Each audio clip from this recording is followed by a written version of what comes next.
Huwag mo kong hamunin, Batang. Hindi kita uurungan. Hindi kita aatrasan. Hindi ako natatakot, Osang. Alam ko na mananaig ang kabutihan laban sa kasamaan. Humanda ka! Hindi rin kita uurungan! Magbabayad ka!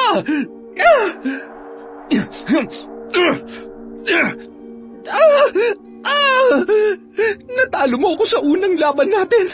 Ngunit sinisiguro ko sa'yo na hindi mo na ako matatalong muli. Humanda ka! Hindi ka magtatagumpay laban sa akin. Marami ka ng buhay na sinaktan. Kaya hindi ako papayag na may mapahamak pang muli. Masyado kang pakailamero. Dapat lang namamatay ang mga taong yun. Dahil gahaman sila at mapangapi.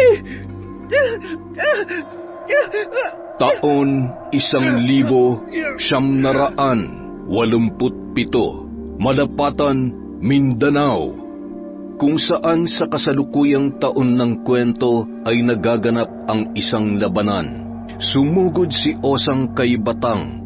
Inilabas nito ang kanyang latigong kulay itim na maraming tinik. Naghanda si Batang at inilabas niya ang kanyang baston na may nakaukit na letrang babaylan na ang ibig sabihin ay sandata ng mga antingero na ang kanyang ama pa ang nagbigay. Nanlaki naman ang mga mata ni Osang nang makita ang kanyang sandata. Hinding-hindi niya makakalimutan ang baston na yun. Hindi siya maaaring magkamali. Ito ang baston na matagal niya nang hinahanap. Dahil ang baston na yon ay pag-aari ng taong kumitil sa buhay ng kanyang mga magulang at kanyang mga kalahi. Nanlalaki ang kanyang mga mata habang nakatingin sa baston. Nagnilid ang kanyang luha at tila galit na galit. Napakuyom ang kanyang mga kamao habang nakatingin sa bagay na nagdudulot at nagbibigay sa kanya ng galit at puot. Saan mo nakuha ang bagay na yan? Sino nagbigay sa'yo ng baston na yan? Sabihin mo! Hindi na mahalaga kung kanino to nanggaling. Tapusin na natin ang laban! Hindi ko makakalimutan ang gabing yun. 30 taon na nakakalipas.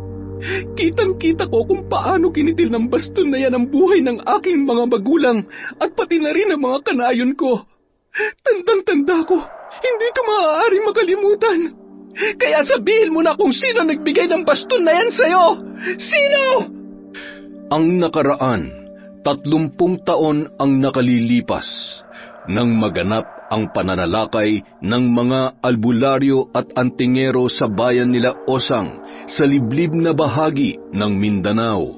Nung panahong yun, siya ay 10 taong gulang pa lamang, ngunit sapat na para maunawaan niya ang pananalakay sa pamumuno ng taong nagmamay-ari ng baston na hawak-hawak ng kanyang lalaking kaharap. Alam niyang hindi si Batang ang taong yun, dahil nung taong 1957 ay magkaedad pa lamang sila ng lalaki. Tandang-tanda niya kung paano sila sinupil at nilipol, at kung paano namatay ang kanyang mga magulang sa kamay ng mga albularyo at antingero. Habang may naglalaban sa labas ng isang bahay kubo. Anak, magtago ka. Sige na anak, bilisan mo. Panak, sundin mo ang tatay mo. Magtago ka na. Eto, anak, ingatan mo ito. Magagamit mo ang kapangyarihan yan balang araw. Pero nanay, ayaw ko po kayong iwan ni tatay. Hindi po pwede, nanay. Sabay pa silang napatingin sa mga nagsisigawan sa labas. Nanlalaki ang mga mata ng kanyang mga magulang habang nakatingin sa gawi ng nasusunog na nayon. Narinig pa nilang may nagwika na may mga nakatakas umano, ang pinuno ng mga mangkukulam at ang kanyang mga magulang. Takot at tarantang pinagtutulakan siya ng kanyang ama at ina para umalis na, ngunit matigas ang kanyang ulo. Ayaw niyang iwanan ang mga ito. Hinawakan siya sa magkabilang balikat ng kanyang ama habang ang kanyang ina naman ay nakayakap sa bewang ng kanyang ama na nakatingin sa gawi ng nasusunog na nayon. Anak, tumingin ka sa mga mata ko. Kailangan mong makatakas. Ikaw ang maghihiganti para sa amin ng nanay mo at sa ating mga kanayon. Magtago ka't lunukin mo ang bato. Kahit malayo ka, makikita mo kung sinong papaslang sa amin. Pagdating ng araw, balikan mo siya.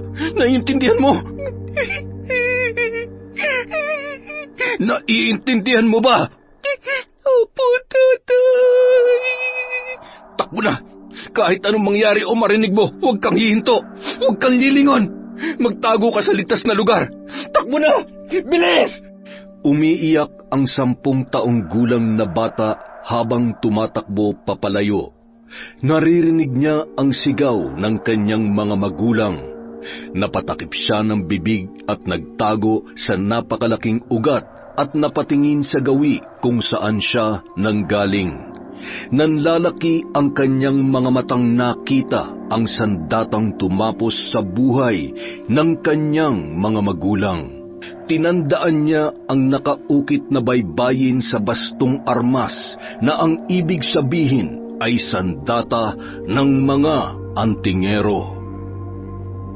Sa kasalukuyang taon, muling sumibol ang galit sa puso ni Osang nang makita ang sandata. Natitiyak niyang kilala ni Batang ang nagmamay-ari noon. Hindi maaaring napulot niya lamang yun sa kung saan. Natitiyak niya na ipinamana ito sa naturang lalaki. Oy, insan! Pakiusap, huwag mo masyadong saktan, ha? Daplisan mo lang. Mamahalin ko pa yan. Palangga ko yun na si Osang. Tumahimik ka! Hindi ko pangarap na magkaroon ng asawang patpatin! Sigaw ni Osang sabay palo ng latigo kay Ibod na mapalad namang nasangga ni Batang. Ay nako, baliw ka talaga. Kung hindi ko inabutan yun, malamang kwento ka na lang bukas. Doon ka nga! Oo na, pero ingatan mo Osang ko, ha? Napatakbo si Ibod nang makita ang nakakatakot na muka ni Osang. Bigla na lang kasi itong nagpalit ng anyo. Ay, naku po, Diyos ko! Panginoon, binabawi ko na po ang hiling ko si Osang ang maging tadhana ko. Huwag mo na po yung pansinin. Kalimutan mo na lang po ang hiling ko. Napakapangit niya pala. Tama na, Osang. Kung ano man ang galit na nararamdaman mo, itigil mo na. Magkaroon ka ng takot sa Diyos. Walang Diyos! Wala! Hindi totoo yan! Dahil kung mayroong Diyos, nasaan siya? Kung gusto mo siyang makita, kailangan mong buksan ang puso mo, Osang, at isuko mo lahat sa Kanya. Makinig ka, hindi bingi ang Diyos at hindi sarado ang Kanyang mga mata sa lahat ng iyong paghihirap. Nung mga sandaling yun, biglang hindi nakaimik si Osang. Tila ba nararamdaman niya ang sinabi ni Batang? Baka nga kaya hindi niya nakikita ang Diyos ay dahil nababalot siya ng pighati at galit. Naisip niyang hindi naman talaga siya masamang bata noon. Hindi siya masamang anak. Nagagawa niya lang ang bagay na ito dahil gusto niyang maipaghiganti ang kanyang mga magulang.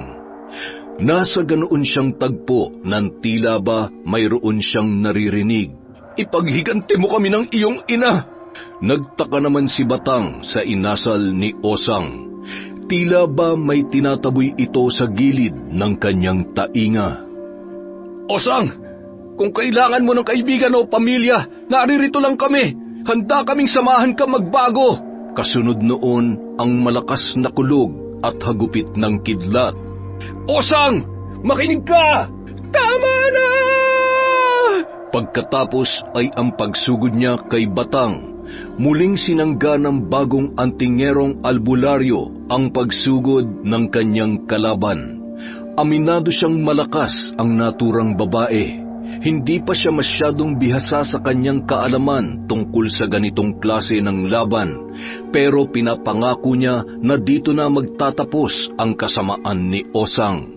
Sa kakaisip ni Batang ay hindi niya namalayan ang ikalawang pag-atake ng kanyang katunggali.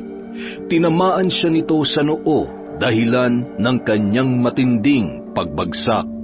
Narinig niya pa ang pagsigaw ni Ibod at ang malakas na tawa ni Osang. Napatingin siya sa langit kung saan nababalutan na ng maitim na ulap. Naisip niyang senyalis yun na natalo na ngang tuluyan ng kasamaan ang kabutihan. Maririnig sa paligid ang pagbagsak niya sa lupa. Animoy mabigat siyang bakal na nahulog mula sa kung saan. Naaaninag niya pa kung paano tumawa si Osang at pasigaw naman na tumatakbo papalapit sa kanya si Ibod. Patak ng ulan ang tumatama sa kanyang muka. Makikita pa ang pagguhit ng kidlat sa langit na sinundan ng malalakas na pagkulog. Napangiti siya nang marinig ang tunog na yun. Duwag kasi si Ibod kapag naririnig yon. Napapikit siya at pinakiramdaman ang pag-agos ng tubig ulan sa kanyang muka at isang masayang pagbabalik-tanaw ang kanyang nakita sa pagpikit ng kanyang mga mata. Pinsan, samahan mo nga akong manligaw. Ha? Ano? Sino naman ang liligawan mo? Ayoko nga, ikaw na lang. Ano ka ba naman, insan? Dapat matuto ka rin makisalamuha. Huy, pinsan, di rin maganda masyado mahihiyain. Ano ka ba? Ayoko nga. Pwede ba wag mo akong dinadamay sa kalokohan mo? Alas siya. Kwapo lang pinsan ko, kaya lang. Ay nako, lika na, samahan mo na ako.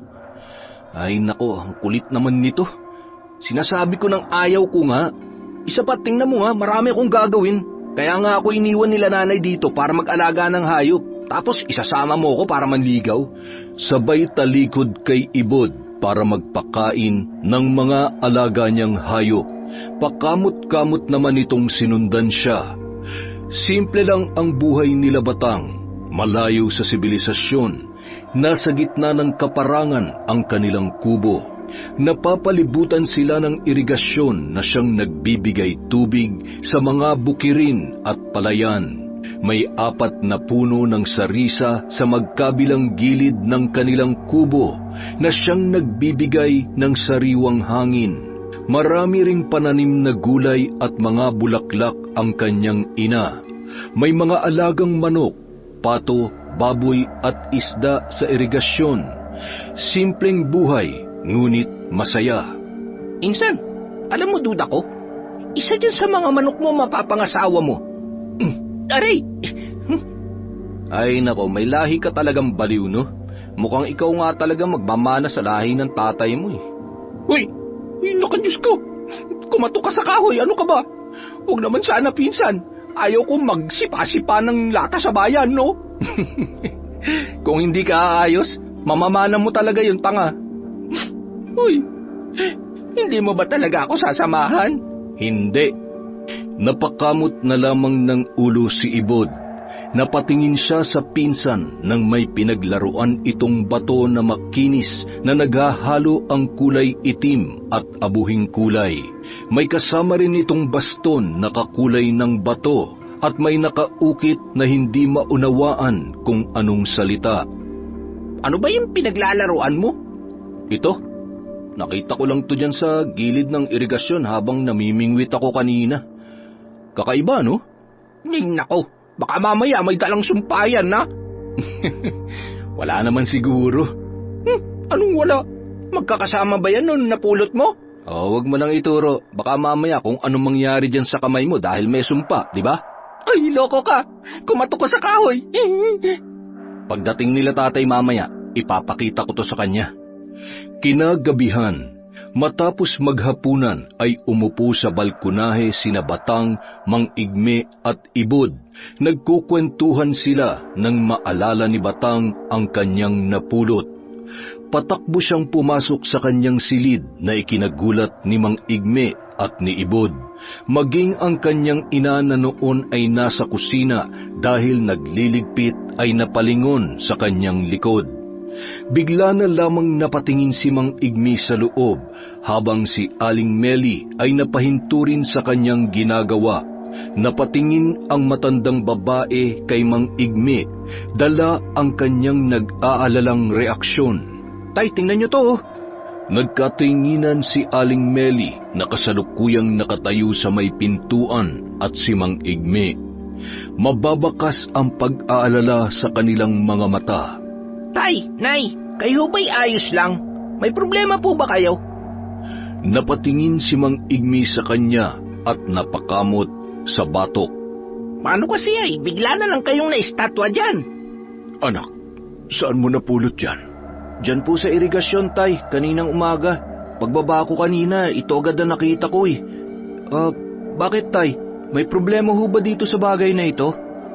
Napatingin si Mang Igme sa asawa na sinundan naman ni Batang at Ibod ng tingin.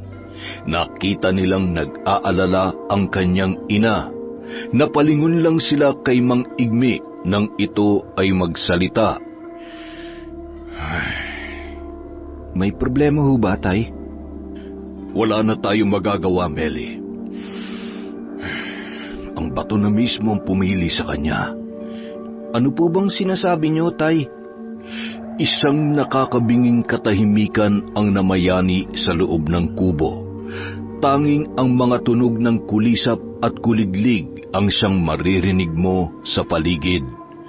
Umihip ang panggabing hangin na sinasabayan pa ng napakaliwanag na buwan na siyang nagbibigay ng liwanag sa kaparangan. Ilang minuto din ang lumipas nang magbitaw ng malalim na buntong hininga si Mang Igme. Anak, ikaw ang nakatadhanang maging isang albularyong antingero. Biglang napatayo si Batang. Maririnig ang tunog ng baston na nalaglag sa kawayan nilang sahig. Pag-aari namin ng iyong ina ang bato't baston na may matalim na ginunting sa loob. Isang uri ng punyal na ang mga saling lahing antingero nagmamay-ari. Alam na namin ang iyong ina magiging tadhana mo dahil sa hugis apoy na balat mo sa likod na mayroon ako at ang iyong ina. Pero, Ama, isang mabigat na pasanin ng maging antingerong albularyo. Yan ang dahilan, anak, kung bakit namin inilibing yan. Dahil ayaw naming maramdaman at danasin mo ang mabigat na tungkulin. Ngunit hindi namin akalain na kusa magpapakita sa iyo ang baston at ang bato. Paano po kung tanggihan ko? May kakibat na kamalasan ng pagtanggi sa pagtawag. Marami ang mawawala sa iyo. Maaaring ang iyong mga magulang. Maaari ka rin magkasakit. Nagulat si Batang sa sinabing yon ni Ibod. Hindi kasi ito seryosong tao kaya naggulat sila sa kanyang tinuran. Lumapit sa kanya si Batang at kinabig si Ibod. Ngunit laking gulat nila na tulog ang kanyang pinsan. Ang espiritu ng bato ang sumapi sa kanya para ikaw ay balaan kung sakali mang ikaw ay tatanggi. Biglang umihip ang napakalakas na hangin, sinabayan pa ng pag-ikot sa kanilang bahay ng mga panggabing ibon. Buong gabing nag-isip si Batang, halos hindi siya nakatulog sa pag-iisip. Ilang beses niyang kinumbinsi ang sarili at piniling wag na lamang maging makasarili. Sabi ng kanyang ama, kung sakaling tanggapin niya ang pagtawag ay lunukin niya ang bato. Kusa umanong liliit ang mutya pagdating sa kanyang lalamunan at totoo nga na lumiit yon ng kanyang lunukin. Ang paglunok niya sa bato ay palatandaan na tanggap niya na ang kanyang tungkulin. Anak, huwag ka mag-alala dahil ang bato mismo ng iyong ina magbibigay sa iyo ng kaalaman sa panggagamot at sa pakikipaglaban naman ang baston na nasa iyong katawan na magtuturo sa iyo. Ang mga letrang yan ang palatandaan na nasa iyong katawan na ang baston. Basta pinsan, hati tayo sa kita ha. Kahit kailan talaga mukha kang pera. Ito naman di na mabiro. Uy, si Osang. Magandang araw, Osang. Tinitigan lang siya ng masama ng babae at inayos ang suot nitong balabal. Hindi siya ginantihan ng pagbati nito. Sinundan niya lang ng tingin ang papalayong babae at napailing habang nagkakamot ng batok. Napakasungit talaga ng babaeng yun. parang palaging pinagsakluban ng langit at lupa, pati na ng impyerno. Lagi na lang nakasimangot. Hindi na siguro dinadatnan yun. Ang sungit eh. Tumigil ka nga dyan, Ibod. Baka mamaya marinig ka ng tao. Sino ba yon? Bago lang ba yun dito sa atin? Si Osang yun, Tay. Magiging nobya ko. Opo, bago lang yun dito sa lugar natin. Napapailing ang dalawang umalis na ikinagulat ni Ibod. Totoo nga, Tay. Pinsan, huwag niyo akong iwan, uy. Tay! Samantala, Diyos ng ilalim ng lupa, dingkin ang panawagan ng iyong abang lingkod. Ipagkaloob mo ang kapangyarihan. ang boses na yon ang namumutawi sa katahimikan ng takip silim sa gitna ng liblib na lugar. Makikita ang usok sa isang kubo na napapalibutan ng matataas na damo at iba't ibang uri ng mga halaman. Ang kanyang bakuran ay puno ng mga makahiyat amorseko na masakit kapag ikaw ay natinik. May mga badyang sa paligid at mga damong nag-akyatan na sa dingding ng kanyang kubong gawa sa kawayan at pinagtagpi-tagping sako at amakan. Ikaw, Diyos ng kadiliman, ang maghari sa aking tahanan. Pakinggan mo ang iyong lingkod. Pakinggan mo! Dumagundong ang kulog at kidlat na namutawi sa kalupaan. Malakas na tawa ni Osang ang maririnig sa gitna ng katahimikan ng hapong yun. Inilabas niya ang mga gamit sa pambabarang at ang gamit ng kanyang babarangin ng babaeng kanyang nakausap. Ayon dito, kalaguyo ito ng asawa niya at nais niyang pahirapan muna bilang kaparusahan. Mga makasariling tao na nais pahirapan ng mga katulad niyang sakim. Mga taong ang hangad ay kasamaan. Ang kanilang itim na budhi ay aking iniaalay sa iyo, O Diyos ng kadiliman. Tanggapin mo ito. Tanggapin mo. Magdurusa ka sa pamamagitan ng sinulid.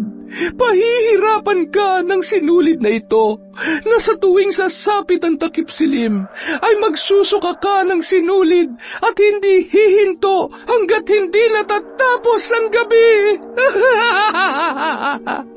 Kasabay ng kanyang orasyon ay nagsagawa si Osang ng ritual na sayaw sa salin ng kanyang nakakatakot na panalangin para sa Diyos na kanyang sinasamba sa ilalim ng lupa. Kasabay ang pagbabago ng kanyang muka. Naging magulo ang kanyang buhok at naging kulubot ang kanyang kutis. Naninilaw ang kanyang mga ngipin at itim naman ang kanyang gilagid. Maging ang kanyang mga kuko ay naghabaan at nangitim din.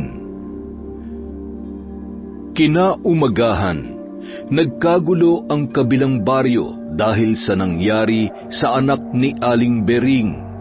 Umagang-umaga noon at makikita mo si Ibod na halos liparin ang mga pilapil sa sobrang bilis ng kanyang pagtakbo. Abay, si Ibod ba yung tumatakbo na yon? Mukhang siya nga, Tay. Ano kaya nangyari dyan at halos di na sumasayad sa lupa ang mga paa niya sa sobrang tulin ng pagtakbo? Nay Meli, magdala ka nga ng tubig dito at baka himatayin niyang si Ibod. Habang palabas si Aling Meli na may dalang tubig, malayo pa lamang ay dinig na nila ang sigaw ni Ibod. Napaano kaya ang batang yan? Ang aga-aga ay nagsisisigaw. Hoy, ano ba nangyari sa'yo?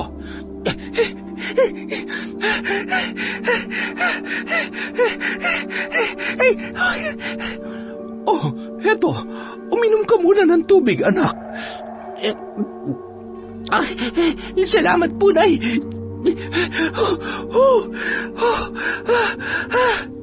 Maupo ka nga muna't para kang hinabol ng 10 tikbalang sa sobrang bilis ng pagtakbo mo.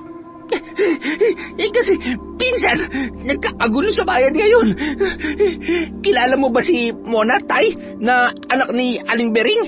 Yung may syota mayaman na medyo may edad na? Kilala mo, Tay? Aray naman! Ginawa mo pang tsismoso si tatay. Yan lang ba'y babalita mo? Samantalang yung takbo mo sa Pilapil papunta dito ay para kang hinabol ng 10 tikbalang na may angkas pang kapre. Ito naman masyadong atat. Nagsusuka kasi si Mona ng sinulid. Hapon pa lamang kahapon at alas 7 na nung matapos ang kahilan nila sa sinulid dahil napakahaba. Pagkasabi ni Ibod, pansamantalang katahimikan ang namayani. Napatakip naman ng kanyang bibig si Aling Meli. Alam niya na kung ano ang dahilan. Binarang ang anak ni Aling Bering. O ano? Ngayon nanahimik kayo. Gulat na gulat? Babatukan pa sana siya ni Batang, ngunit nakatakbo siya papalayo. Bigla siyang naglambitin sa puno ng sarisa at humuni na parang unggoy. Ilang sandali lamang ay pinuntahan na nila ang tahanan ni na Aling Bering. Huwag ka matakot, anak. Hanggat hindi ka pasanay, ay naririto kami ng iyong ina. Magtiwala ka sa iyong bato, anak, at sa iyong sarili. Lagi mong ilagay sa sentro ng iyong panggagamot ang Diyos, dahil walang ibang dakilang doktor maliban sa Kanya. Pumasok sila sa loob ng bahay. Nang makita ni Aling Bering si Namang Igme at Aling Meli, ay napaiyak ito kaagad. Sinabi ng mag-asawa na si Batang na ang bahala sa lahat. Hindi ba't masyado pang bata si Batang? Aling Bering, pwedeng kumalma ka? Halika dito sa labas at hayaan mo na sila dyan. Baka kasi makontra pa ng negatibo mong pag-iisip ang kapangyarihan ng pinsang ko eh. Ay, mabuti naman at kahit paminsan-minsan ay may pakinabang itong si Ibod. Pagpasok pa lamang ni Batang ay maririnig na ang sigaw ng babaeng sinasapian. Sa unang sabak niya sa panggagamot ay katuwang niya ang kanyang ina na siyang dating nagmamay-ari ng bato na nasa katawan na ni Batang ngayon. Natatawang nakatingin si Mona sa kanya na nasa ilalim ng kapangyarihan ni Osang. At sino kang lapastangan na manghihimasok sa parusang aking ginagawa? Isang baguhang albularyo ang maglalakas loob na humarap sa akin para ako'y labanan? Kahangalan! Diyos na mahabagin sa lahat, dinadakila ko ang iyong pangalan. Ikaw lamang ang nag-iisang Diyos, sa langit man o sa lupa, at ang lahat ng kasamaan ay mananatili sa ilalim ng iyong mga paa. Katatakutan ka ng lahat, o kahit pa ang Diyos sa ilalim ng lupa ay titiklop na kahit pangalan mo pa lamang ang marinig. Hindi ka pakikinggan ng iyong Diyos! Diyos na mahabagin, tulungan at gabayan mo ko. Hawakan mo po ang aking kamay. Ilapat mo po ang iyong mapagpalang kamay sa katawan ng babaeng ito. Dapat lamang mamatay ang babaeng ito! Siya ay gumawa ng kasalanan! Nilabag niya ang isa sa mga utos ng Diyos mo! Nakiapid siya sa hindi niya asawa! Nagulat sila nang magbago ang muka ng babae. Kumulubot ang kanyang balat at nagmukha siyang demonyo. Naglalabas na rin ng itim na likido mula sa kanyang bibig. Hindi nagpatinag si Batang at patuloy na nakalapat ang kanyang kamay sa noo ng naturang babae. Napasigaw yun nang lagyan ni Mang Igme ang kanyang mga daliri sa paa ng posporo. Sabihin mo, sino nag-utos sa'yo na ulamin ang babaeng ito? Bakit ko sasabihin sa baguang katulad mo? Lumayas ka! Bastos ka, mambabarang ka. Kung hindi mo sasabihin sa akin, lahat ng ginawa mo sa babaeng ito ay babalik ko sa'yo. Ipapakita ko sa'yo ang lakas ng isang baguhan. Diyos ng langit at lupa, ipakita mo sa masamang sugo na ito ang iyong kapangyarihan. Silawin mo siya ng iyong liwanag. Walang pakialam sa iyo ang Diyos mo dahil isa siyang makasariling Diyos. Kataas-taas ang Diyos, pakinggan mo siya.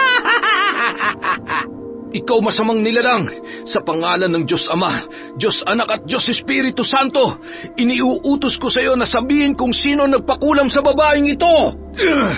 Idiniin ni Batang ang kanyang hintuturo sa noo ng babae. Hindi ako magpapatalo sa iyo. Sinasabi ko sa iyo na ang babaeng ito ay hindi titigilan na nagpakulam sa kanya. Nakiyapid ang babaeng ito sa hindi niya asawa. Sumigaw si Osang nang diinan ni Mang Igme ang pagkakahawak sa paa nito na may posporo. Dapat lamang maparusahan ang mga taong mapanlamang. Ngunit walang sino man ang may karapatang magparusa sa mga taong nagkasala. Batas lang ng tao't Diyos ang siyang dapat na maghatol sa kanya. Matindi ang naging labanan nina Osang at Batang. Aminado si Batang na hindi basta-bastang mambabarang ang kanyang nakasagupa. Hinagupit ni Batang ng buntot pagi ang babae. Hindi mo ako mapapaamin! Hindi! Ganun ha. Sige, latigong may hagupit ng kidlat, ibaba mo ang iyong kapangyarihan. Ipadama mo sa babaeng ito ang hagupit ng mga Diyos. Ipapalo niya na sana yun nang pigilan siya ni Osang.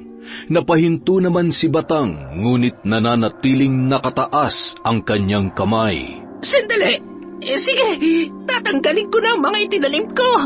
Ngunit ang lahat ng ito ay babalik sa babaeng nagpakulam. Buti pa simulan mo na. Kailangan matanggal mo lahat. Isa-isang tinanggal ni Osang ang kanyang mga itinanim. Hinigpitan ni Mang Igme ang pagkakahawak sa paa niyang may posporo na ikinalingon ni Batang. Tuso sila, anak. Huwag kang papayag na hindi niya matanggal lahat. Natanggal ko na! Wala na akong itinira! Hinagod ni Batang ang bawat ugat sa katawan ng dalaga. Nang makita nito ang napakaraming sinulid, ay tinanguan niya ang kanyang ama. Hinigpitan ni Mang Igme ang pagkakahawak sa paa ni Mona, dahilan para mapasigaw si Osang sa katauhan nito. Alisin mo ang sinulid! Sabay diin ng kanyang hintuturo sa noo ni Mona. Hindi ko akalaing magaling ang baguhang katulad mo. Ona! Alisin ko na ang mga sinulid. Eto na! Siguruhin mong wala kang ititira sa katawan ng babaeng ito. Ona! Alisin ko na! Wala na ako itinira. Nang maalis na ni Osang ang lahat ng sinulid, inutusan din siya ni Batang na umalis na sa katawan ng babae. Pinainom ni Batang ng langis ang babae na mismong ang kanyang ina ang may gawa. Nagsusuka si Mona at naglabas ng berdeng likido. Pinahiran din siya ni Batang ng langis sa katawan habang umuusal ng panalangin. Nakatulog agad ang babae dahil ilang araw na itong puyat. Nagbalik din ang normal na kulay ng kanyang balat. Senyales na wala na ang kulam sa kanyang katawan. Pasalamat tayo't hindi masyadong malakas ang barang. Ibig sabihin, hindi pasokdulan ng ipinagawa ng nagpabarang. Maring Bering, alam kong ito ay personal. Ngunit sino ba ang nobyo ng iyong anak? At bakit ganun na lamang ang galit na nagpabarang? Fernando ang pinakilala niya sa akin, ngunit ang sabi niya ay biyudo yun. Dalawa lang po yan. Maaaring alam ng inyong anak na may asawa ang kanyang kasintahan, at maaari ding hindi. Nagpasalamat naman si Aling Bering at binigyan sila ng mga gulay at prutas. Dahil wala pang altar si Batang na pwedeng lagyan ng donasyon, hindi niya tinanggap ang pera kahit anong pilit ni Aling Bering. Isa sa batas ng bato ng kanyang ina ay huwag kang tatanggap ng bayad na pera kapag pumunta ka sa ibang lugar para manggamot. Samantala, sa liblib na gubat sa isang barong-barong ay nagsisisigaw ang isang babae habang sumusuka. Panay din ang kanyang usal ng dasal habang halos maubos na ang laman ng kanyang sikmura. Nagsuka siya ng berdeng likido nang painumin ni Batang ng langis ang babaeng kanyang ginamot. Magbabayad ang albularyong yon. Darating ang panahon na maghaharap din kami. Pero sa ngayon, uunahin ko munang makita ang mga taong pumatay sa aking magulang. Kailangan kong makita ang sandatang baston na yon. Nang sa ganon, ay malaman ko na kung sino talagang pumatay sa aking mga magulang. Ah! Kasunod noon ay ang paglipad ng mga uwak na nakadapo sa mga puno sa loob ng kanyang bakuran.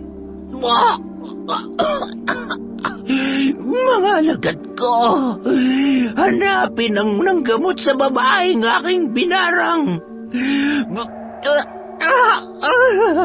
Bumalik kayo kapag nakita nyo na siya. At unti-unti na ngang lumipad papalayo ang mga uwak sa kanyang bahay. Masyado kong minalit ang albularyong yun. Hindi ko akalaing napakalakas niya. Kailangan kong makagawa ng malakas na gamot bago ko uuwi sa aking bahay sa bayan. Lumabas siya sa kanyang kubo at nanguha ng mga halaman sa kanyang bakuran. Walang ibang tahanan sa liblib na gubat na yun, kundi ang nag-iisang kubo ng mangkukulam. May maganda siyang bahay sa bayan, ngunit dito niya sa gubat isinasagawa ang kanyang maiitim na gawain. Samantala, sa bahay naman nila Batang ay tahimik na naghahapunan ang pamilya nang bigla na namang dumating si Ibod. Oh, ba't marami kang dalang damit? Hindi ba halata? I'm living here, okay? Ha? Anong I'm living here ka dyan? Ano ba naman pinsan, simpleng English lang, di mo pa maintindihan? Ang simple lang, aray! Baliw, naiintindihan ko ang English mo mali-mali. Simple na nga, tigas pa ng pagkakabigkas mo. Living here ka dyan, baka gusto mong ilibing kita dito. Ang ibig kong sabihin na sino nagsabi sa'yo na dito ka titira sa bahay namin? Kailangan bang may iba pa magsabi? Ako lang nagdesisyon. Bakit? Hindi mo ako mapapalayas, oy. Akto na naman siyang babatukan ni Batang na agad naman niyang ikinatago sa likod ng natatawang magulang ng pinsan. Kalma! Nakakarami ka na eh. Ito naman masyadong atichona. Samantalang sa labas napakamahiyain mo. Easy-easy ka lang, Sanpits. Easy? Hindi easy. Ginawa mo pang sanaysay.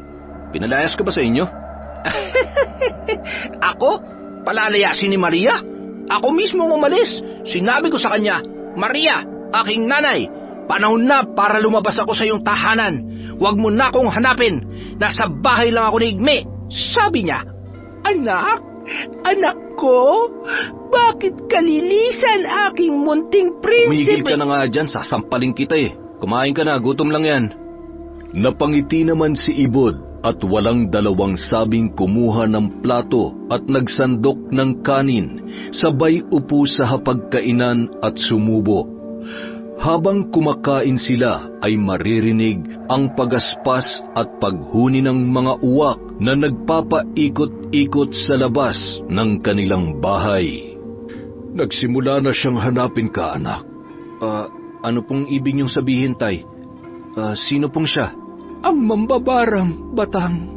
Huwag kang matakot, pinsan. Sa sobrang mahihiyain mo sa chicks, malay mo sa mambabarang na yun pa nakatadhana ang aray ko. Wala namang sawa to. Tarantado ka, tumahimik ka. Kapag hindi ka tumigil dyan, uupakan na talaga kita. Buti pa tapusin mo ng pagkain at umalis ka na. Sama mo talaga.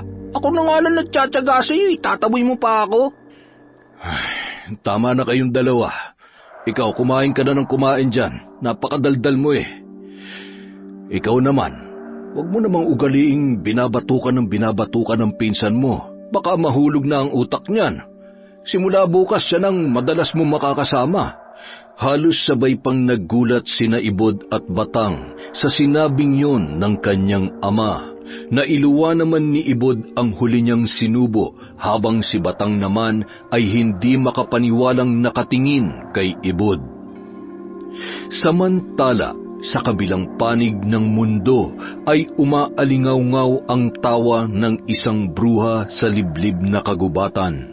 Nakatayo siya sa kanyang pinto habang ang isang uwak ay nakadapo sa kanyang braso. Ang iba naman ay nakadapo sa bubong ng kanyang bahay at sa mga puno na nasa paligid. Batang, alam kong maglalaban din tayo ng harap-harapan. Hindi ko hahayaang ang katulad mo ang sisira sa lahat ng mga plano ko. Paghahandaan kita, Batang. Kinabukasan, nagtungo si Batang sa bahay ng babaeng nagpabarang sa dalagang si Mona. Ayon kay Ibod ay si Lilia umano ito na asawa ni Fernando. Naghiwalay silang mag-asawa dahil sa hindi pagkakaunawaan, partikular sa ugali ng babaeng bungangera at paladuda. Nang makilala ni Fernando si Mona ay hindi nito inamin na siya ay may asawa, sa halip ay sinabi niyang byudo na siya. Hindi matanggap ni Lilia na may bago ng mahal ang kanyang asawa. Nang hingi na sila ng tulong kay Batang, gawa ng sumusuka ito ng sinulid tuwing sasapit ang takip silim. Sa pagkatalo ni Osang, kay Lilia bumalik ang sumpang ibinigay kay Mona. Alam mo, Lilia, hindi kita magagamot dahil ikaw ang gumawa ng kasamaan sa iyong kapwa. Ang may papayo ko sa iyo, ito lang ang paraan para gumaling ka. Ano yun? Sabihin mo na, gagawin ko. Humingi ka ng tawad sa ipinabarang mo. Yun lang ang paraan. Yan ang bagay na hindi ko magagawa. Tumango na lamang si Batang, saka lumabas at hindi na nagsalita pa. Pinigilan siya ni Lilia, ngunit si Ibod na ang humarap. Ang kanang kamay na magsasalita. Kung ayaw mong humingi ng tawad sa ipinabarang mo, pwes tiisin mong tuwing takip silim, susuka ka ng maraming sinulid. Hindi na namin problema yan. Kung matapang ka bahala ka. Sabay alis na rin ni Ibod. Tinawag silang muli ni Lilia at sinabing gagawin niya ang ipinapagawa ni Batang. Marami pa silang laban na ginawa at isa sa kanilang inilaban ay ang dalagang si Darang, anak ng kapitan sa kanilang bayan. Ang sabi nila'y walang kahit sinong doktor ang nakatukoy sa kanyang sakit, kaya may nakapagsabi sa kapitan na isa si Batang sa pinakamagaling na albularyo. Kaya ito'y kanyang inanyayahan sa kanilang tahanan. Pagpasok pa lang ni Batang sa kanilang bahay ay alam niya na ang nangyari. Maghanda kayo ng isang paris ng baboy na lalaki at babae at manok. Pinabarang po ang anak ninyo ng isang taong may malaking inggit sa inyong pamilya. Magsaboy ka ng dugo sa paligid ng bahay, Ibod, at ang dugo ng manok ilagay mo sa pinto. Itatali natin ang anak nyo. Malakas ang nambarang sa kanya. Hindi nyo kakayaning hawakan lang siya. Teka, pero... Nauunawaan ko po kayo bilang ama. Ngunit kung mahal nyo ang anak nyo, magtiwala kayo sa akin. Sinasabi ko sa inyo, hindi basta-bastang mangkukulam ang nilapitan na nagpakulam sa anak nyo, kundi isang mambabarang. Pinsan, ayos na. Heto na ang itlog na pinakuha mo. Salamat. Halika, tulungan mo akong iupo yung dalaga. Iniupo nila ang anak ng kapitan. Masama ang tingin nito kay Batang na parabang kilalang-kilala na siya nito. Ngumiti ang babae sa kanya nang nakakatakot.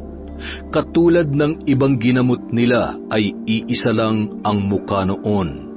Maitim ang gilagid, naninilaw at may itim-itim ang ngipin. Kulubot ang muka at kulay abo ang mga mata na may maliit na itim. Batang, nagkita na naman tayong muli. Inaasahan ko na talaga ito na muli kitang makakaharap.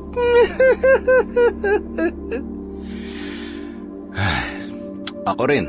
At huwag na tayong magpaligoy-ligoy pa.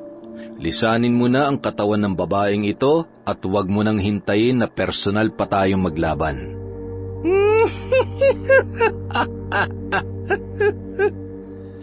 Napakamot naman ng noo si Ibod nang marinig ang tawa ni Osang sa katauhan ng babae.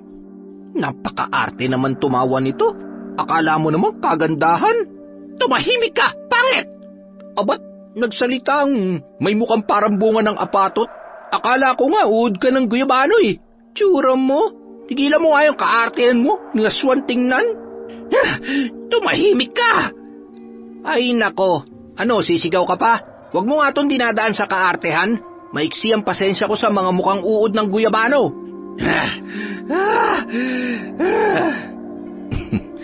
Tama na yan, simulan na natin. Hoy, huwag ka masungit ha. Aray, tsaka huwag ka malikot. Ang kulit nito eh.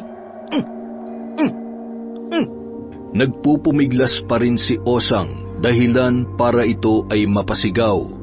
Nang lingunin ni Batang ay pinagpipipitik pala ni Ibod ang daliri ng paa ng dalaga. Ibod, anong ginagawa mo? Napakalikot ng pangit na mangkukulam na to eh. Etong sayo. Wala ka nang ginawa kundi mambarang ha. Malaki bang galit mo sa mundo, te? Sinaktan ka ba ng syota mo noon? Kapag nagtanong ang pinsan ko sa'yo, siguraduhin mong sasagot ka agad ha. Huwag mo akong ginigigil. Magbabayad kapag nakita kita. Abat, nagbabanta ka pa? Tanungin mo na nga to pinsan na makauwi na tayo. Gutom na ako eh. Anong kasalanan ng babaeng to sa'yo? Tatawa-tawa ka pang bruha ka ha? Ayaw mo sumagot na maayos. Kanina pa nag-iinit ang ulo ko sa'yo ha. Etong sa'yo. Dahil sa inggit. Inggit? Ano ba nangyari? Ano bang ugat ng lahat ng kasakiman? Hindi ba't inggit at pagkaganit ng ibang tao sa kapwa nila tao? Hindi niya malamangan ang ama ng babaeng ito, kaya pinabarang niya ang anak. Ngunit walang gagawa ng masama kung walang taong katulad mo. Walang katulad ko, kung walang taong katulad nila. Tatanungin kita, Batang, sino bang lumalapit sa akin? Hindi ba't sila? Sino bang nangangatok sa aking pinto? Ako ba? Sila ang nangangatok sa aking pinto at nakikiusap na gawan ko ng masama ang mga taong ayaw nila. Ngayon, sabihin mo, sino sa amin ang siyang makasalanan? Ako na mambabarang na o sila na nagpapabarang? Pansamantalang hindi nakapagsalita si Batang sa tanong ng mambabarang. Sino nga ba ang mas makasalanan? Napapitlag lang siya ng seryosong magsalita si Ibod. Pareho kayong makasalanan at parehong susunugin ang kaluluwa nyo sa impyerno at kailangan parehong tapusin ang kasamaan nyo. Hindi nyo man mabayaran sa batas ng tao dito sa lupa, ngunit hindi kayo pareho makakaligtas sa batas ng langit. Ibod! Ibod! Ano nangyari? Ang mga bathalang mapagkunwaring banal. Ipinatong ni Batang ang kanyang hintuturo sa noo ng biktima. Alisin mo na mga itinanim mo sa katawan ng babaeng ito. Hindi ko aalisin kung ano man ang itinanim ko sa kanya. Kung ganon, mapipilitan akong gawin to. Sa ngalan ng Diyos at mga bathalang nagmamay-ari ng batong ito, hinihiling ko na padaluyin ninyo ang inyong kapangyarihan sa ugat ng mangkukulam at ipataw sa kanya ang pinakamabigat na parusa. Wala kang kapangyarihan laban sa akin. Wala! Ako wala, pero ang mga bathala, meron! Biglang nagliwanag ang paligid na ikinagulat ng mga tao sa labas. Maging si Ibod na nakahawak sa paa ng babaeng binarang ay napapikit din. Nagsisigaw at nagpupumiglas si Osang sa katauhan ng babae. Mahigpit pa ring hinawakan ni Ibod ang paa nito kahit pa hirap na hirap siyang pigilan ang lakas nito ay hindi niya tinangkang bitawan. Diyos ng kadiliman, yakapin mo ng iyong kapangyarihan ang liwanag. Manahimik ka! Agad na binusalan ni Ibod ang bunganga ng biktima na ikinagulat naman ni Batang. Agad siyang napatingin sa paa ni Osang at nakita niyang tinalian ni Ibod ng mahigpit ang mga daliri ng dalaga na may posporo. Manalangin ka na, Insan. Gutom na talaga ako. Diyos Ama, magkaroon ka ng kapangyarihan sa katawan ng babaeng ito. Alisin mo ang kapangyarihan na mambabarang sa katawan niya sa pamamagitan ng iyong kapangyarihan. Maghari ka, Panginoon. Ngayon na, maghari ka! O Diyos ko, maghari ka! Bigla namang napasigaw ang dalaga.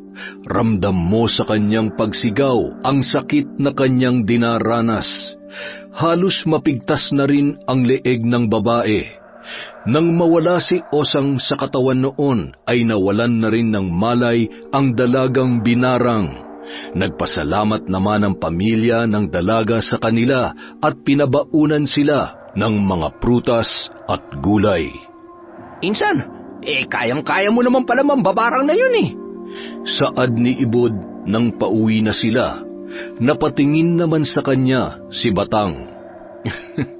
Huwag mo maliitin ang mambabarang na yun. Siguradong malakas siya. Hindi niya lang inilalabas pa ang lahat ng kapangyarihan niya. At malamang, pinag-aaralan niya rin tayo. Napatango na lamang si Ibod at nagpatuloy sila sa paglalakad. Nang mahinto sila sa isang magandang bahay, nagtaka naman si Batang kung bakit sila huminto ng kanyang pinsan. Ang bahay ng aking pinakamamahal na si Osang. Bahay ano nililigawan ko, Insan. Mag-isa ka lang pumupunta dito? Kaya mo? Oo, nandito lang naman ako sa labas eh. Tinatanaw ko siya. Tapos, sa panaginip ko nililigawan. Baliw ka talaga. Abay, baka kung makita mong Osang my loves ko I told you, mamen, your heart beating faster. Natawa naman si Batang sa pinagsasasabi ni Ibod nang matigilan silang dalawa dahil may nagsalita sa kanilang likod. Sabay pa silang nagulat at sabay ring napalingon. Anong ginagawa niyo sa tapat ng bahay ko? Osang, napadaan lang kami. Pero dahil narito na rin lang kami, pwede ba manligaw na lang? Ano ka, Inche? Hindi ako tumatanggap ng ligaw. Umalis na kayo. Sungit mo naman, my loves, sweetie pie, honey pie. May ibang dalaw ka ba, kaya masungit ka? Gusto mo bang taniman ko ng kawayan yung tiyan mo? Alis na. Sabing alis na eh. Oo na, alis na. Sungit naman nito. Tara na nga, Insan. Sungit ni Osang. Hay nako, hindi pa nga kami may mutual misunderstanding na kaagad. Hindi pa agad sumunod si Batang. Nanatili siyang nakatingin kay Osang. Napalingon naman ang dalaga sa kanya at matalim siyang tinitigan. Uminit ang loob ng katawan ni Batang. Ibig sabihin, may kakaiba sa babaeng yun. Hindi lang siya basta babae, ngunit makapangyarihang babae. Isang babae na nagtataglay ng itim na mahika at kapangyarihan. Napapitlag lang siya nang kalabitin siya ng kanyang pinsan. Napatingin naman si Ibod sa tinitingnan ni Batang, sabay tingin sa kanya at ngumiti ng kakaiba. Tigilan mo ko, mali ang iniisip mo. Ay, kunwari ka pa, sabi ko naman sa'yo, Insan eh. Ikaw bawal ang talo-talo kapag magpinsan. Pwede ba tigilan mo na nga yung kalokohan mo? Kinabukasan, habang nagpapahinga si Batang, ay may dinalang lalaki sa kanila na di umano ay binarang. Sa lahat ng binarang na ginamot niya, ito na ang pinakakakaiba at pinaka-nakakadiri sa lahat. Lumobo ang tiyan ng lalaki na tila ba naaagnas na. Ang kanyang balat ay may uod na lumalabas. Nasuka naman bigla si Ibod sa amoy at mga lamang nilalabasan ng kung ano-anong insekto. Ayon sa pamilya, may babae umanong nagkakagusto sa binata na hindi nito pinapansin. Ang kanilang hinala, yun ang nagpapakulam. Mukhang matindi ang barang na to. Hindi ko na dapat dito sa katawan ng lalaki kakalabanin ng mambabarang. Baka hindi niya kayanin. Magutos ka ng iyong sanaguron na hanapin ang mambabarang iho. At kapag natuntun mo na ang kanyang bahay, doon mo siya harapin. Anak, ang utusan mo ay maliit na insekto na hindi naririnig na mambabarang ang tunog. Mainam kung paru-paro ang utusan mo maghanap. Nagtungo si Batang sa hardin ng ina at itinaas niya ang kanyang kamay. Isang paru-parong kulay asul ang lumapit at pumatong sa kanyang daliri. May ibinulong siya dito na dasal na Latin at inutusan niyang hanapin ang mambabarang. Pagkuway hinayaan niyang lumipad ang paru-paro at bumalik sa loob. Anak, isama mo si Ibod kapag nalaman mo ang bahay ng mambabarang. Kami na ang bahala ng iyong ama sa binatang ito. Anak, huwag ka matatakot. 2 sandata na ang nasa katawan mo at tutulungan ka ng ating mga kalahing antingero kapag nalaman nilang nasa panganib ka. Salamat po, Tay. Ay, Diyos ko po! Para may gustong lumabas sa tiyan ng bata! Agad na dinaluhan ni Namang Igme at Aling Meli ang nagsisisigaw na lalaki. Sinabihan nilang manalangin at magtiwala lang at gagaling siya. Para namang nahilo si Ibod nang makita ang mga higad na unti-unting lumalabas sa laman ng binata at may mga uod din na kasing laki ng uod ng guyabano na kulay berde ang kanyang isinusuka. Hindi lang isa kundi 2 o sobra pa ang inilalabas nitong uod sa katawan. Tinakpan nila ang mata ng binata para walang kahit anong lalabas sa mata nito, ngunit sa ilong niya ay may mga ipis at mahahabang uod na paisa-isang lumalabas. Parang awa niyo na. Tulungan niyo ang anak ko. Magbabayad po kami kahit magkano. Basta iligtas niyo lamang po ang anak namin. Parang awa niyo na po. Sa Diyos po kayo humingi ng tulong, sapagkat ako'y kanyang ginagamit lamang. Ipanalangin ninyo na magtagumpay tayo.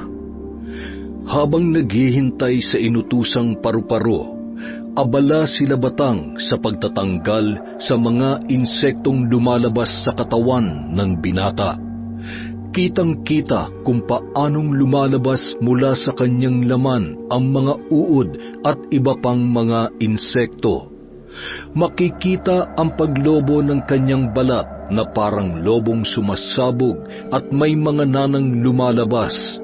Nangangamoy na rin ang katawan nito, dahilan para hindi na mahinto sa kakasuka si Ibod dahil sa pandidiri. Inay, kailangan ko ng matunto ng mangkukulam. Delikado na ang lagay ng batang ito. Mukhang malakas ang mangkukulam na ito, anak. Kaya mag-iingat ka. Aray! Ang tiyan ko! Ang sakit! Parang may lalabas! Aray ko! Mukhang matindi ang galit ng gumawa nito, Meli. Insan! Narito na ang inutusan mong paru-paro! Agad na lumabas si Batang para tingnan ang paru-paro at ito na nga ang kanyang inutusan. Itinaas niya ang kanyang kamay at dumapo roon ang naturang insekto. Inilapit niya yun sa kanyang bibig at parang may ibinulong. Pagkatapos nun ay tumangu-tangu siya na tila ba nakikinig sa paru-paro. Maya-maya binitawan niya na yun at bumalik na sa loob ng kubo. Napatingin pa siya sa panaysukang si Ibod. Aalis na ako, ina. Ama, nasa loob ng liblib na gubat ang tahanan ng mambabarang. Ayon sa paru-paro, nag-iisa lamang ang kubong yon. Sige anak, mag-iingat ka. Kung magiging matindi ang labanan, susunod ang mga antingero. Nasa paligid lang sila, naghihintay. Salamat po, Ama. Huwag kayong mag-alala. Pinapangako ko mabubuhay ang anak ninyo. Paglingon niya kay Ibod, namumutla ito dahil sa kakasuka. Tinapik niya pa yun sa balikat.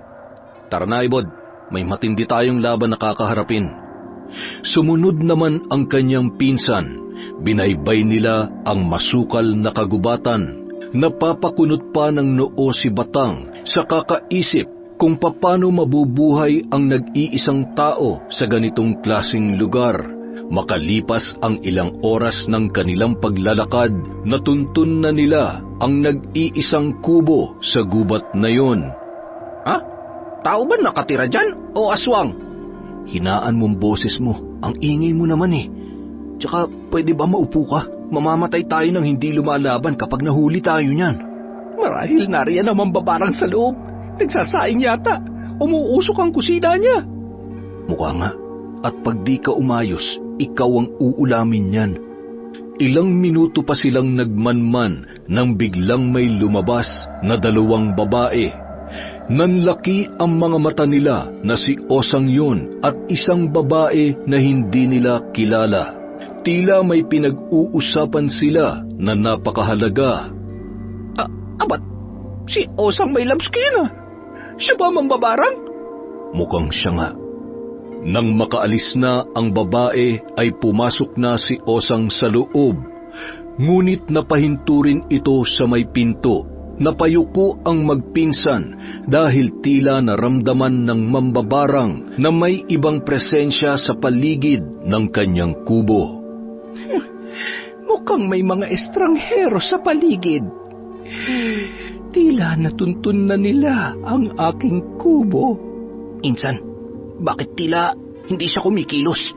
Alam na niyang naririto tayo, kaya humanda ka. Maya-maya, bigla na lamang tinulak ni Batang si Ibod at nang maghiwalay sila ay biglang sumabog ang kanilang kinauupuan. Napahawak naman si Ibod sa kanyang dibdib dahil sa sobrang kaba. Sinenyasan siya ni Batang na gumapang sa bandang unahan. Bago pa muling makapagpalabas ng kapangyarihan niya si Osang ay nasangga na ito ni Batang. Ang baguhang antingero! Anong ginagawa mo dito? Naririto ka ba para hamunin ako? Uy, Osang may labs! Ako to, si Ibod! Ibang klase ka namang sumalubong ng bisita, may labs! May paputok-putok ka pa! Pinandilatan siya ng mata ni Batang, ngunit panay ang senyas niyang aaliwin niya si Osang para makapasok si Batang sa loob ng kubo. Naunawaan naman ng antingero ang nais niyang ipahiwatig, kaya naman napatango na lamang siya. Tsaka, teka may labs, sino ba yung estranghero? Manliligaw mo ba? Hindi pa nga tayo nagtataksil ka na agad. Grabe siya. Sino ka? Lumabas ka dyan kung ayaw mong pagpira-pirasuhin ko ang katawan mo at ipakain sa mga baboy mo. Biglang tumayo si Ibod na ikinagulat naman ni Osang. Maging si Batang ay napahawak sa kanyang dibdib dahil sa gulat. Wag naman may labs.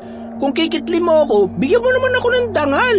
Napakasakit sa akin na ako'y iyong hindi mapansin.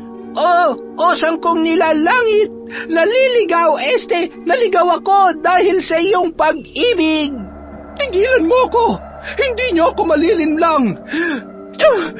Mamatay ka na! Nagpalabas ng itim na usok ang mambabarang.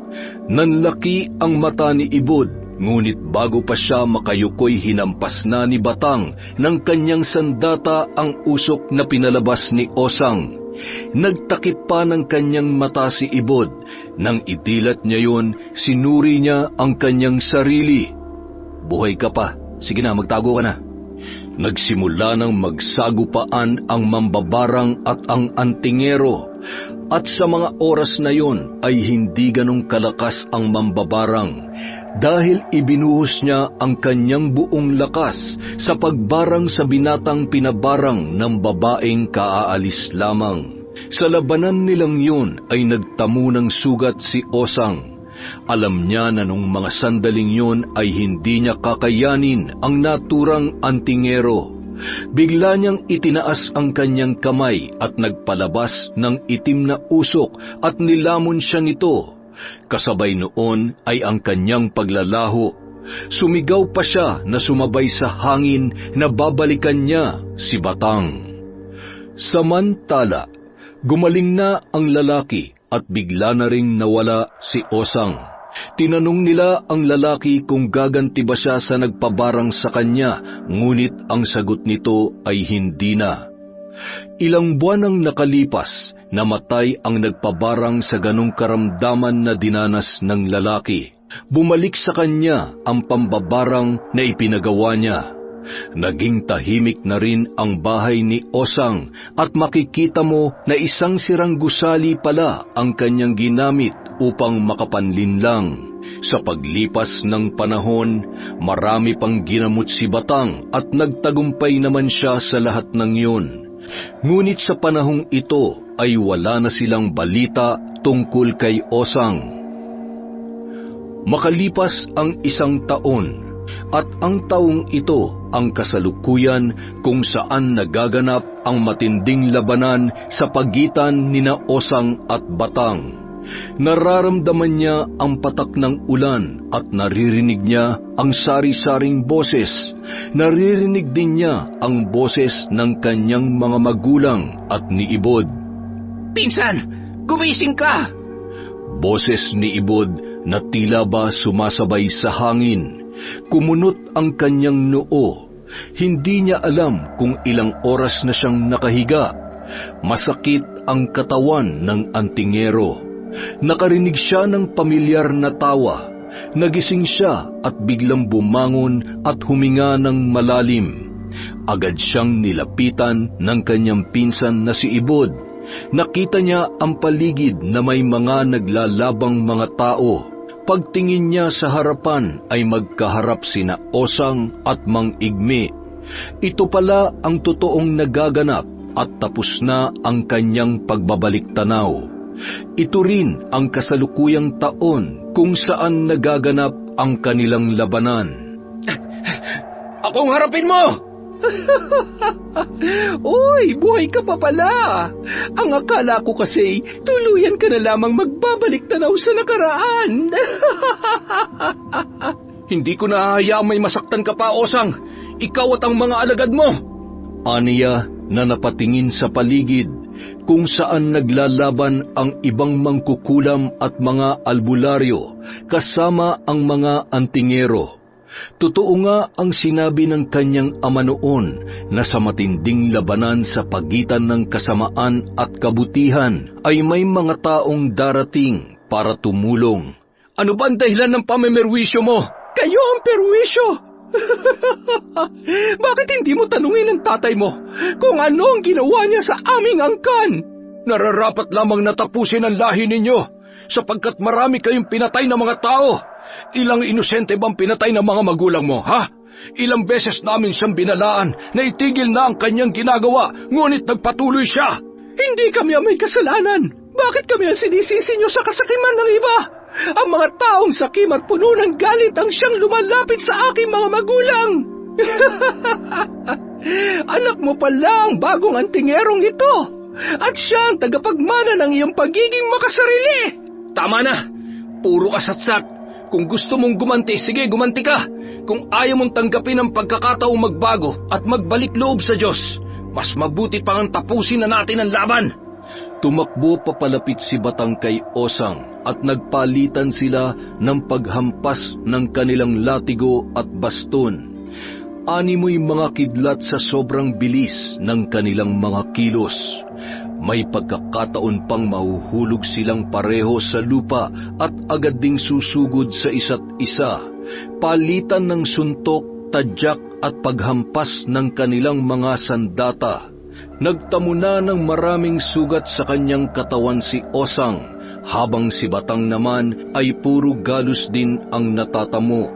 Hindi maintindihan ni Osang kung bakit marami siyang sugat, samantalang si Batang ay halos puro gasgas lamang. Tingnan mo kung paano ka pinapaboran ng Diyos. Galos lang ang binibigay niya sa'yo. Nakita mo na hindi siya patas. Nakita mo ba, Batang? Ang Diyos mo ay makasarili, kaya kahit anong sabihin mo, hindi ako magbabalik loob sa Kanya. Kung ganon, ibabalik na kita kung saan ka nararapat. Buhay ang iyong inutang, buhay rin ang siyang magiging kabayaran, kaya humanda ka na! Muli silang nagpambuno at animoy kidlat ang kanilang mga sandata kapag nagtatama. Tunog ng animoy bakal na nahuhulog sa simento ang iyong maririnig sa tuwing tatama ang kanilang mga sandata. Mistula silang mga galit na kulog at kidlat at nagtatalo kung sino ang mamumuno sa ibabaw ng mga ulap. Napasigaw si Osang nang mahiwa siya ng sandata ng mga antingero. Napaluhod siya dahil sa tindi ng hapding kanyang nararamdaman. Hindi ko akalain na malakas ka pala kahit baguhan ka. Ngunit ganun pa man, hindi luluhod at susuko ang mga katulad ko sa inyo. Kahit magtulong-tulong pa kayong mga antingero at antingera, hindi kami susuko. Nalipol ng mga alagad mo. Mas mainam na mamatay na lumalaban, Batang, kaysa sumuko at maging talunan. Naghanda na ang mga antingero't antingera, pati na rin ang mga albularyo laban para tumulong kay Batang. Ngunit sinabi ni Batang na hayaan na sa kanya ang labang yun. Kaya umatras sila at nanatiling nakatayo sa gilid para masaksihan ang tagisan ng dalawa. Ang kanyang ina't ama ay lumuhod para manalangin na ginaya naman ng mga naroroon. Sabi nga nila, mas maraming nananalangin, mas malakas na kapangyarihan. Habang nagdadasal ang lahat, nananatili namang nakatayo si Batang habang hinihintay ang pagsugod ni Osang. Napaluhod bahagya ang mambabarang nang marinig niya ang himig ng mga albularyo at antingera habang ang mga kalalakihan ay taimtim na nananalangin. Ang ibang antingero naman ay nasa unahan ng mga nagdarasal upang sila ang gagawa ng pananggalang kung sakaling gustong sirain ni Osang ang panalangin at pagsamba sa Diyos ng buhay. Diyos ng kadiliman, sambahin sa ilalim ng lupa ang pangalan mo. Dinggin mo ang panalangin ng iyong abang lingkod. Pagkalooban mo ako ng kapangyarihan para maipakilala ko sa mga nasaking harapan ang iyong kadakilaan. Unti-unting yumanig ang lupa matapos manalangin ni Osang. Gumawa ng pananggalang ang mga antingerong nasa harapan upang hindi sila madamay sa lindol. Tila pinrotektahan naman sila ng bathala dahil kakaibang pananggalang ang bumalot sa kanila. Para itong bula na may iba't ibang kulay. Nang makita ni Ibod ang pananggalang ay dali-dali siyang pumasok sa loob. Hindi na nagulat si Batang nang makita sa likod ni Osang ang isang itim na nilalang na kasing taas ng puno. May mahaba itong sungay na nakabaluktot at pula ang mga mata. Mahaba ang kanyang kuko at napakaitim ng kanyang kulay. Maging ang kanyang pakpak ay kulay itim din. Natawa ang nilalang kasabay ni Osang at naging isa ang kanilang boses. Nakakangilo yun kung iyong pakikinggan. Diyos na mahabagin, nasa iyong papuri. Dakila ka sa lahat ng dakila at hari ng lahat ng mga hari sa ibabaw man o ilalim ng lupa. Pagkalooban niyo ko ng kapangyarihan upang maipakita ko sa aking kaharap ang iyong kadakilaan at kaluwalhatian. Kumulog at kumidlat. Kasabay noon ay ang pag-uga ng lupa. Maging ang nilalang sa kanilang harapan ay nagulat sa lakas ng pagyanig noon. Halos siklaban ng takot si Osang nang makita ang dalawang naggagandahang nilalang sa likod ni Batang. Hindi niya kilala kung sino ang mga yun dahil lumaki siyang angkampon lamang ng kadiliman ang kanyang kinikilalang Panginoon. Ngayon na, Osang, tapusin na natin ang sinimulan mo. Ipapakilala ko sa iyo at sa sinasamba mong Panginoon kung sino ang tunay na dakila. At sinisiguro ko sa iyo, maging ang demonyo lumuluhod sa harap ng Diyos. Ikaw at ang mga nilalang na yan ang paluluhurin ko dito mismo sa lupang ito. Tandaan mo yan! Sumugod si Osang kay Batang habang ang lalaki kasama ng mga anghel ng Diyos ay hinintay nilang makalapit ang mambabarang at ang kanyang Panginoon. Nang makalapit si Osang sa kanya, ay tila may mabigat na enerhiya ang lumabas sa kanyang katawan. Nagliliyab na apoy si Osang, samantalang si Batang naman ay nagliliwanag. Nang magtagpo ang kanilang sandata, ay tila may kuryenteng lumalabas sa nagliliyab na apoy at puting liwanag. Ang mga nasa paligid naman ay nagpatuloy sa pananalangin at pag-awit ng himig ng pagsamba. Pagbabayaran yung ginawa niyo sa aking mga magulang. Huwag ka mag-alala, malapit na kayo magkita. Ihahatid kita sa mga magulang mo kasamang kalabaw na nasa likod mo. Huwag mo matawag-tawag na kalabaw ang aking Panginoon. Pagbabayaran mo ang paglapastangan mo sa kanyang pangalan. Pues hindi siya dapat irespeto, kaya humanda ka.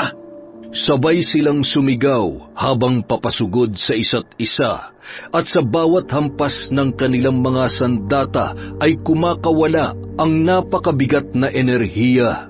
Naglalaban din ang mga nilalang na kanilang pinalabas.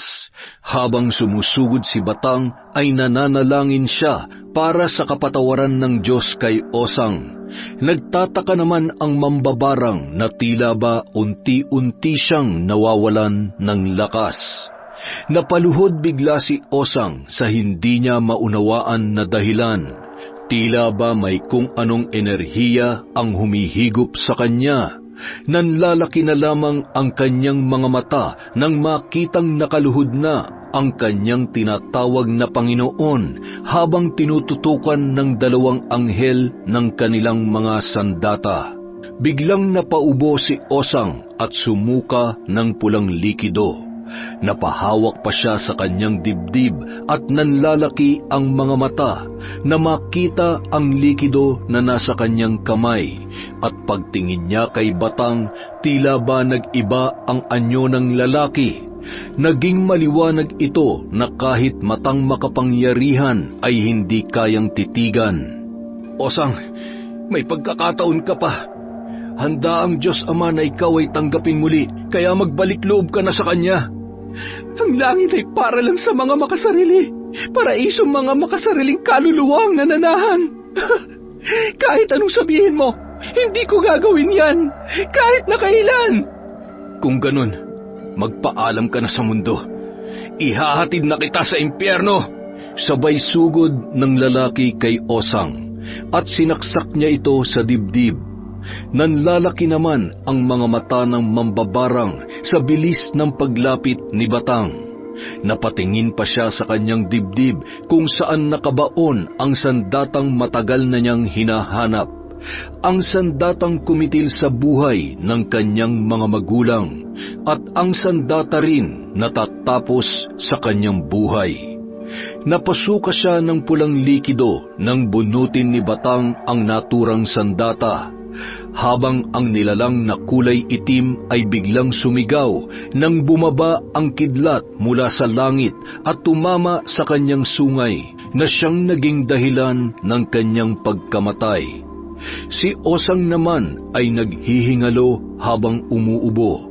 Si Batang naman nananatili lamang nakatayo sa unahan ni Osang. Bahagyang lumapit si Batang at nakita niyang umiiyak ang babae. Pakisabi sa Diyos mo, dalhin niya ang aking mga magulang sa kanyang kaluwal. Maraming beses kitang sinabihan at pinaalalahanan, pero hindi mo ko sinunod. Siya lamang ang tanging magpapasya sa kahilingan mo, Osang. Wika niya, sabay lahad ng kanyang kamay at tila ba nilamon na ng lupa ang mambabarang. Napaupo siya dahil sa pagod habang ang mga magulang naman ay papalapit sa kanya. Tapos na, anak.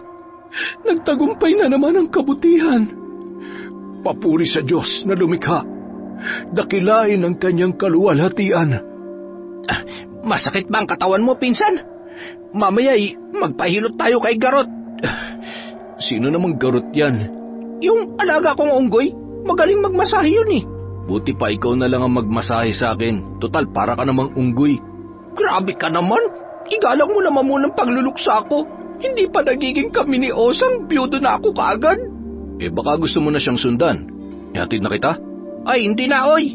Nakamove on na ako. Sige na, ako na magmamasahe sa'yo.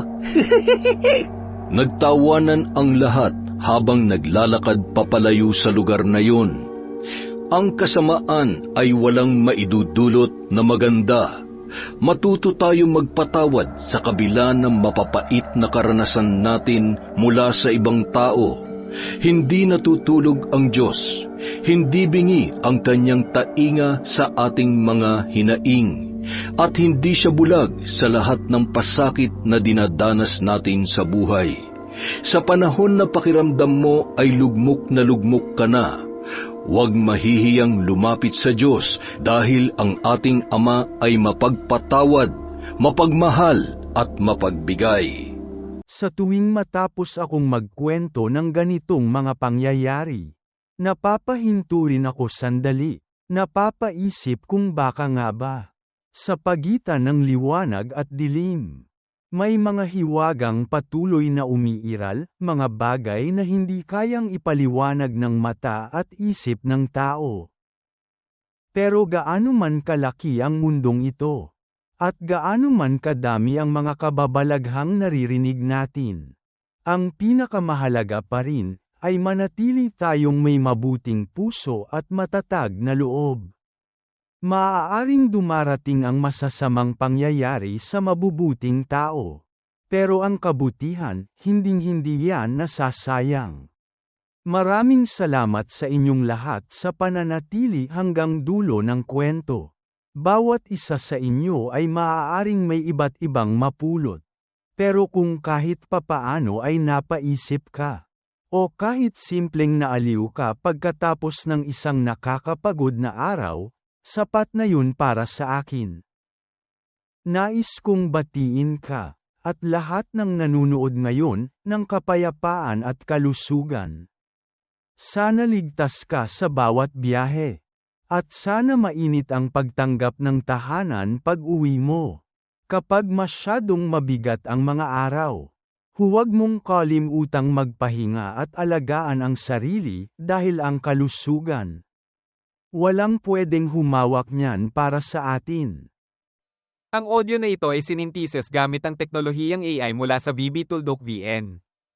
At kung kagabi ka nang umuwi mula sa trabaho, o nakahiga ka ngayon habang nakikinig, naway maging mahimbing ang tulog mo. Sana walang bangungot, walang pagod, walang bigat na sumama sa iyo hanggang sa panaginip. Maraming salamat sa tuloy-tuloy na suporta. Hanggang sa muli, kita-kits sa susunod na mga video.